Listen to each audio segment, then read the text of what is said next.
What I had to say has already been said, so why don't I tell you a story instead? A story about me and you, about staying curious and daring too. A tale about the science together we do. It starts with a cold, blustery day in Jan. I took the commuter rail to Framingham for a fellowship interview, truth be told, along with my daughter, all of 3 years old. It was a fun day with Dad out in the cold.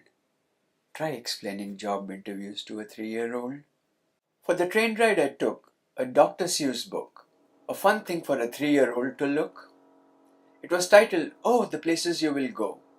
There's a tiny wrinkle though. Oh.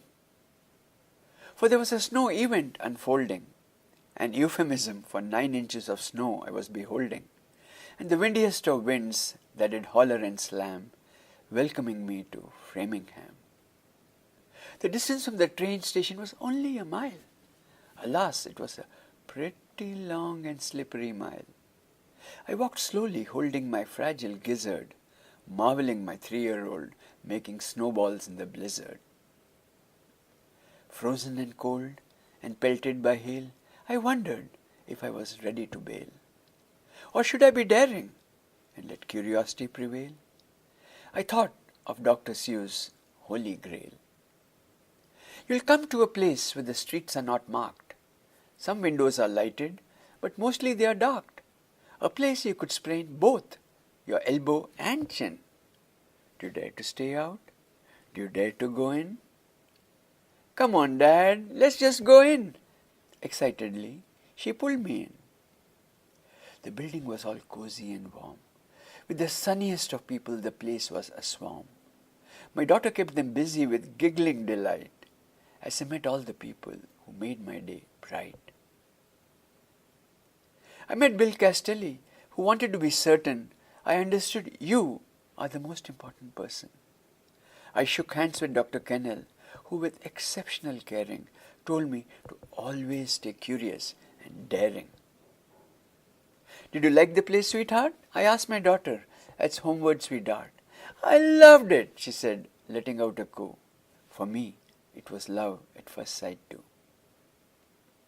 My decision I did weigh the Dr. Seuss way. Things may happen, and often they do, to people as brainy and footsy as you. And when things start to happen, don't worry, don't stew. Just go right along. You'll start happening too. Indeed, that summer, I started happening. I entered my Disney world bright-eyed and examining, a remarkable human spirit, never once dampening, of people who were paying it forwards, one data point at a time, upwards and onwards, one exam at a time, 2 generations in their prime. My daughter grew tall, I grew up too, standing on giant shoulders lifted by you, in science, in humanity, and in humility too. The manuals grew thick and the hairs turned grey, and now the grandchildren, there were they. Our funding they shed, but we rebounded instead, and we wear curious and daring shoes. Therefore we ask hundreds of questions of you. Why do people develop factors of risk? Why do they progress at rates so brisk? How high does the BP really have to be before it is called high, oh gee? Is it the calcium in our arteries, or that in our diet, or the one in our bones? We debate with endless disquiet. Is it grandpa's genes that cause us to bloat? Or is it the comfy couch and the handy remote? Or maybe it's those darn soda pops? Or could it be mom's lamb chops?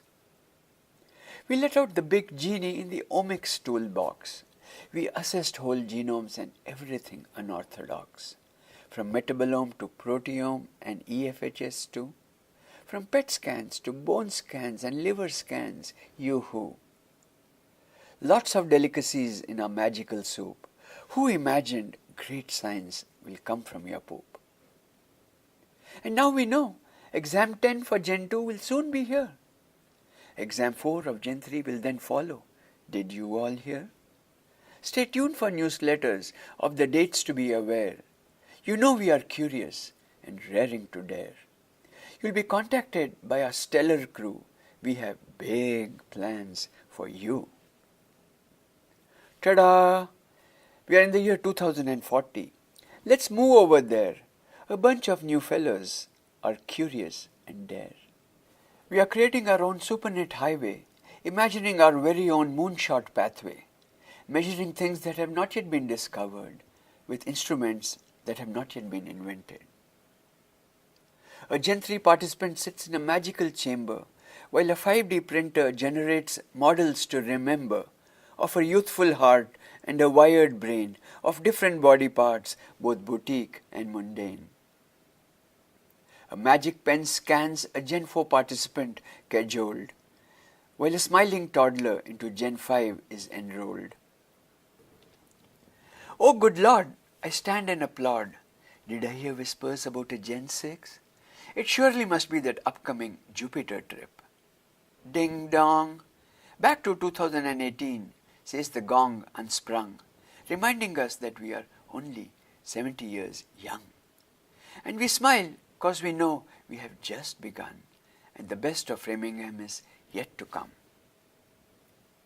And I must share with you all, just so that you know, we don't know all the places together we will go. We'll remain curious and daring too. We'll imagine and create our future chateau. But today is your day. Your mountain is waiting. So get on your way. You're done with the last speech of the day.